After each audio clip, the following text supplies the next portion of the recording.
पिछले क्लास में हम लोग बल की अवधारणा पढ़ चुके थे और आज पढ़ते हैं force and law of motion के अंतर्गत न्यूटन के प्रथम गति नियम। इसे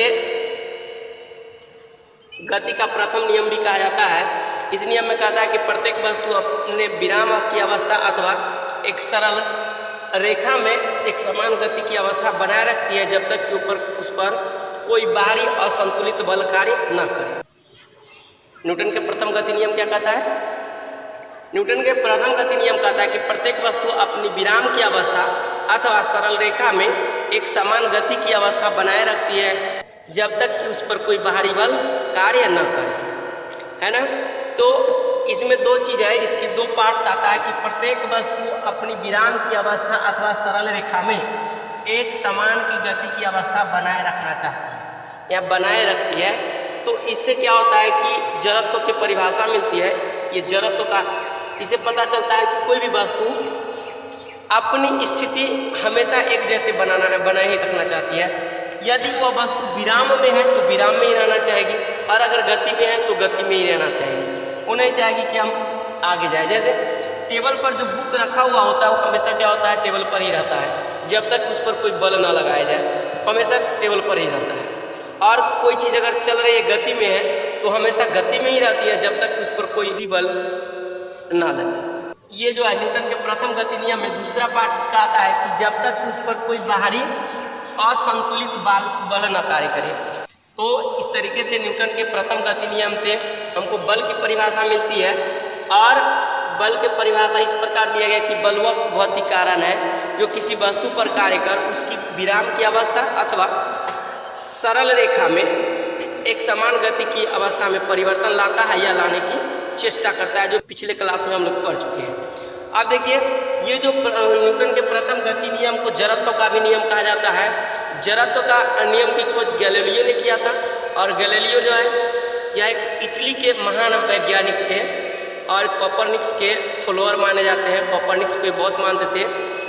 देखिए उन्होंने क्या प्रयोग किया, जड़त्व की खोज की अवधारणा उन्होंने प्रयोग के आधार पर किया। उन्होंने क्या क्या प्रयोग किया उसको हम लोग बारी बारी से और बारीकी से देखेंगे। उन्होंने देखा कि कोई ये ढालू है, इस पर ढालू पर किसी चीज को लुढ़कते हुए अगर देखा गया तो यहाँ से जब कोई वस्तु ढालू पर लुढ़कती है तो इसमें त्वरण होता है, यानी शीर्ष पर से जब वस्तु नीचे की ओर जाती है तो इसमें अधिक गति रहती है और जब यह ऊपर की ओर तिरछी ऊपर जब चढ़ती है तो इसमें क्या होता है, मंदन उत्पन्न होता है, यानी ये वस्तु धीरे धीरे इसकी गति कम जाती है। तब उन्होंने क्या दूसरा एक प्रयोग किया, उन्होंने देखा क्या कि इस तरीके से इसको थोड़ा सा तिरछा कर दिए ऐसे करके और इस जगह से गोली को उन्होंने गेंद को लुढ़काया तो ये गोली लुढ़कते लुढ़कते इस पर्स की स्थिति से क्या हुआ कि यहाँ तक पहुँचा, उसी सामने की स्थिति में पहुँचा। फिर उन्होंने देखा दूसरा प्रयोग किया, क्या किए कि इसको और थोड़ा सा क्या किया, नीचे कर दिया अगले वाले सिरे को। और तीसरा उन्होंने प्रयोग किया कि इसको ऐसे करके इस पर से तो ये गोली को लुढ़काया तो क्या हो गया, ये हमेशा चलना प्रारंभ किया। तो हमने तीन स्थितियां देखा था। पहली स्थिति ये थी, यहाँ से गोली चली और ये ऐसे चलते हुए और यहाँ तक पहुँचा। उन्होंने निष्कर्ष निकाला कि जिस ऊंचाई से पहली बार गोली को छोड़ा गया था अंतिम बार भी उस ऊंचाई पर पहुँचा। प्रथम स्थिति में भी वहीं पर पहुंचा, दूसरी स्थिति में और तीसरे में क्या हुआ, हमेशा ये चलता रह गया। लेकिन वास्तव में ऐसा नहीं होता। क्यों नहीं होता है कि जितनी ऊंचाई से हम वस्तु को छोड़े ऐसे वाले पर्स पर, उससे कुछ नीचे आकर के वो रुक गई। इसमें भी क्या हुआ कि जहाँ तक हम वस्तु छोड़े तो उससे कुछ नीचे ही आकर के रुक गई और इसमें भी ये कुछ दूरी पर जाकर के रुक गई। ऐसा इसलिए होता है यहाँ पर क्योंकि हवा के घर्षण के कारण और दोनों के पर्सों के बीच लगने वाला जो घर्षण बल है उसके कारण क्या हुआ कि ये कुछ नीचे आकर के ही रुक गया।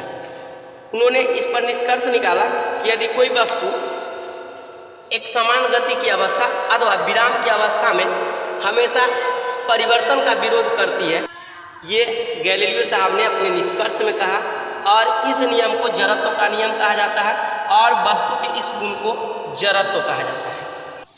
तो इस तरीके से जड़त्व की परिभाषा दिया सकता है कि जड़त्व किसी वस्तु का वह गुण है जिसके कारण वह अपने विराम की अवस्था अथवा एक सरल रेखा में एक समान गति में परिवर्तन का विरोध करती है। जड़त्व दो प्रकार के होते हैं। जड़त्व दो प्रकार के होते हैं।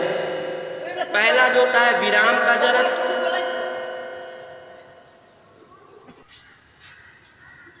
दूसरा है गति का जड़त्व।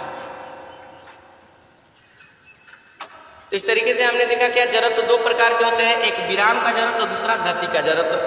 किसी वस्तु में विराम के कारण या किसी वस्तु के विरामावस्था के कारण जो उसमें जड़त्व होता है उसको हम लोग विराम का जड़त्व कहते हैं, और किसी वस्तु के गति के कारण जो जड़त्व होता है उसको हम लोग गति के जड़त्व कहते हैं। जड़त्व के प्रायोगिक प्रदर्शन करके हम देखना चाहें तो क्या करेंगे, जाइए घर पे और वहाँ पर क्या करना क्या है कि एक कांच का गिलास लेना है। कांच के गिलास पर कोई एक कार्डबोर्ड रखेंगे और उस पर एक सिक्का रखेंगे और कार्डबोर्ड को तेजी के साथ झटका देंगे। जब तेजी के साथ झटका देंगे तब उसमें क्या होगा कि कार्डबोर्ड आगे फिसल के निकल जाएगा जबकि सिक्का उस गिलास में गिर जाएगा। तो यह प्रदर्शित करता है इसमें यहाँ पर जो ये जो गिलास है इसमें सिक्का गिर गया जबकि ये कार्डबोर्ड बाहर जो चले आते हैं, ये कार्डबोर्ड जो बाहर था इसका कारण क्या है, जब हम इसको तेजी से झटका देते हैं तो गति के कारण ये कार्डबोर्ड क्या होते हैं गिलास से बाहर चले जाते हैं, जबकि इस पर रखा हुआ सिक्का विराम के जड़त्व के कारण गिलास में गिर जाता है। दूसरा प्रायोगिक प्रदर्शन करके हमेशा देखते होंगे कैरम बोर्ड खेलते होंगे, तो ये कैरम बोर्ड का जो बॉक्स होता है यहाँ पर क्या करते हैं कि नीचे एक के ऊपर ऐसे करके उसका जो के को रखते हैं और तब स्ट्राइकर से इस पर प्रहार करते हैं। तो क्या होता है कि जिस गुटके पर लगता है वो तो आगे की तरफ निकल जाता है, शेष जो उसके ऊपर रखे होते हैं पूरा उसी अवस्था में आ जाते हैं। तो इसका कारण है कि ये विराम अवस्था के कारण विराम के जड़त्व के कारण उसी जगह रुक जाता है, जबकि जिस पर स्ट्राइकर लगता है जिस गोटी पर वो आगे की तरफ चला जाता है गति के जड़त्व के कारण। अब हम लोग विराम के जड़त्व के कारण और गति के जड़त्व के कारण विभिन्न प्रकार के जो उदाहरण है उसको पढ़ेंगे। तो इसका जो पहला आता है विराम के जड़त्व के कारण कि बस या रेलगाड़ी में बैठा हुआ आदमी बस या रेलगाड़ी के एकाएक चलने के कारण पीछे की ओर क्यों झुक जाता है। बस या ट्रेन में बैठा हुआ व्यक्ति बस या ट्रेन के एकाएक चलने पर पीछे की ओर झुक जाता है। इसका कारण है कि बस या ट्रेन जब चलती है तो गति के जड़त्व के कारण यात्री का शेष जो भाग फर्श से गाड़ी के फर्श से जुड़ा होता है वो गति में आ जाते हैं, जबकि शरीर का ऊपरी हिस्सा विराम के जड़त्व के कारण विराम में ही रुका रहता है और गाड़ी के चलने से क्या होता है यात्री पीछे की ओर झुक जाते हैं। दूसरा उदाहरण पढ़ेंगे कि कंबल को तेजी से झटकने के बाद या कंबल पर डंडे से प्रहार करने के बाद क्या होता है कि उससे धूलकण बाहर निकल जाते हैं या उसका धूल झड़ जाता है। इसका कारण क्या है कि जब कंबल को हम तेजी से झटकते हैं तो इसके जो समूह में या कण के बीच जो कपड़े के छिद्र जो होते हैं उसमें जो धूलकण फंसे होते हैं वो बाहर निकलते हैं। इसका मुख्य कारण है कि जब हम तेजी के साथ कंबल को झटकते हैं तो गति के जड़त्व के कारण कंबल क्या होता है गति में आ जाता है, जबकि विराम के जड़त्व के कारण क्या होता है कि ये जो धूलकण होते हैं या बालू के कण होते हैं उसी जगह रुके रहते हैं और वो कंबल से अलग हो जाते हैं। विराम के जड़त्व के तीसरा उदाहरण हम लोग पढ़ते हैं कि पेड़ की शाखा को जोर से हिलाने पर उसके फल टूट जाते हैं। अभी तो पेड़ की शाखा को जोर से हिलाने पर उसमें लगे हुए फल नीचे की तरफ क्यों चले आते हैं, टूट क्यों जाते हैं। तो इसका मुख्य कारण है जब हम शाखा को तेजी से हिलाते हैं तो शाखा गति में आ जाते हैं और उसका जो डंठल जिससे फल जुड़ा होता है ये डंठल है और ये जो फल जुड़ा होता है तो ये गति के जड़त्व के कारण ये तो गति में आ जाते हैं, जबकि जो फल होता है विराम के जड़त्व के कारण विराम में ही रहना पसंद करता है और इस जगह से क्या होता है ये कमजोर होने के कारण ये टूट जाते हैं और फल नीचे गिर जाता है। चौथा उदाहरण हम लोग जानेंगे कि कांच की खिड़की पर अगर बंदूक से गोली लगती है, ये कांच की अगर किसी का खिड़की है और इस पर अगर बंदूक से गोली दाग दे तो सिर्फ जितना मोटा वो गोली होता है उतना ही बड़ा छिद्र होता है, जबकि अगर इसे पत्थर से अगर हम लोग प्रहार करें तो कांच चकनाचूर हो जाता है, चूर हो जाता है। इसका कारण क्या है कि गोली जब इस पर लगती है तो इसका उच्च वेग होने के कारण जिस भाग पर गोली प्रहार करती है वो गति के जरूरत के कारण बाहर निकल जाते हैं, जबकि शेष भाग विराम की जरूरत के कारण विराम में ही रहता है और कांच टूटने से बच जाता है। जबकि पत्थर से प्रहार करने के कारण इसमें क्या होता है, समय ज़्यादा लग जाता है और ये अपना बल पूरे कांच पर फैला देते हैं और कांच चकनाचूर हो जाता है। तो इसीलिए गोली से प्रहार करने पर कांच क्या होता है, नहीं टूटता है, सिर्फ छिद्र होते हैं, जबकि पत्थर से मारने पर चकनाचूर हो जाते हैं। बस या रेलगाड़ी के एकाएक रुकने पर उसमें खड़े यात्री का पैर बस या रेलगाड़ी के फर्श से जुड़ा होता है।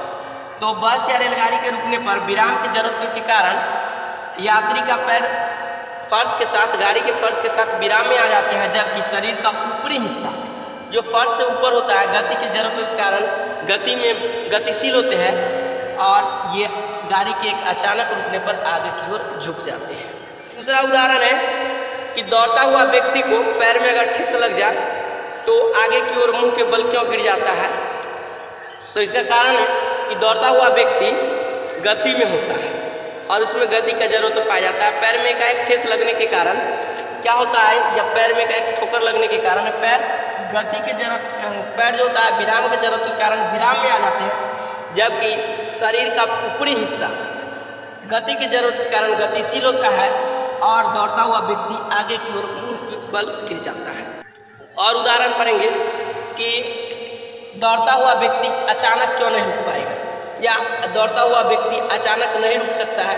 इसका भी कारण है कि व्यक्ति अगर एकाएक रुक जाएगा तो गति के जरूरतों के कारण शरीर का ऊपरी हिस्सा गति में रहता है, जबकि एकाएक रुकने पर पैर जो होता है जो धरती से सटे होते हैं विराम के जरूरतों के कारण विराम में आ जाता है। इससे व्यक्ति को आगे की ओर गिरने का चांसेस बढ़ जाता है। इसलिए दौड़ता हुआ व्यक्ति धीरे धीरे अपना गति को कम करके रुकता है।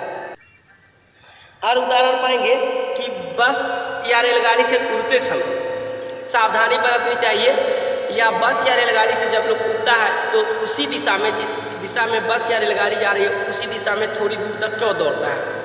तो इसका कारण है कि जब व्यक्ति बस या रेलगाड़ी में बैठे होते हैं तो बस या रेलगाड़ी के तो वो भी गति में होते हैं और गति के कारण जब बाहर कूदते हैं तो अपने गति को धीरे धीरे कम करता है। यदि वह एकाएक रुक जाए तो गिरने की संभावना बढ़ जाती है, क्योंकि जब पैर धरती पर पड़ेगा तो पैर विराम के जरूरत के कारण क्या हो जाएंगे, विराम में आ जाएंगे, जबकि शरीर का ऊपरी हिस्सा गति की जरूरत के कारण गतिशील रहेगा और वह गिर सकता है। इसीलिए ट्रेन या बस से कूदने के बाद व्यक्ति या कोई भी लोग ट्रेन या बस की दिशा में थोड़ी दूर तक दौड़ता है। लंबी कूद या ऊंची कूद के खिलाड़ी जो होता है कुछ दूरी से दौड़ करके क्यों आता है। लंबी दौड़ लगाना है, लंबी कूद या ऊंची कूद वाले जो व्यक्ति होते हैं, देखिएगा यहाँ से अगर कूदना है तो बहुत दूर से दौड़ करके आता है और तब एकाएक जंप लगाता है। इसका कारण क्या है कि व्यक्ति जब अपने आप को गतिशील कर देता है और गतिशील करने के बाद क्या होता है उसमें गति का जरूरत उत्पन्न होता है और जब यहाँ से एकाएक छलांग लगाता है तो बहुत दूर तक कूदता है ना। इसीलिए लंबी कूद के व्यक्ति जो होते हैं कुछ दूर तक दौड़ता है पहले। बस या ट्रेन में अगर एक समान चाल से बस या ट्रेन जा रही है और उसमें बैठा हुआ व्यक्ति है, जब वो अपने हाथ में गेंद को उछालता है तो उसी के हाथ में गेंद क्यों चली आती है। तो इसका मुख्य कारण है कि बस या ट्रेन के साथ साथ उसमें हर एक वस्तु उसके साथ साथ गति की अवस्था में होते हैं। उसमें बैठा व्यक्ति भी गति की अवस्था में होता है और गेंद भी गति की अवस्था में होता है। जब हम उसमें बैठ करके गेंद को ऊपर की ओर उछालते हैं तो गेंद गतिशील होने के कारण जिस गति से ट्रेन जाती रहती है उसी गति से व्यक्ति भी जाता रहता है और उसी गति से गेंद भी जाता रहता है आगे की तरफ जिस दिशा में ट्रेन जा रही है। तो जब हम गेंद को ऊपर की ओर उछालते हैं तो नीचे गिरने के बाद पुनः हाथ में ही आ जाते हैं। इसका मुख्य कारण है गति के जरूरत, क्योंकि गति के जरूरत के कारण गेंद भी गतिशील रहता है।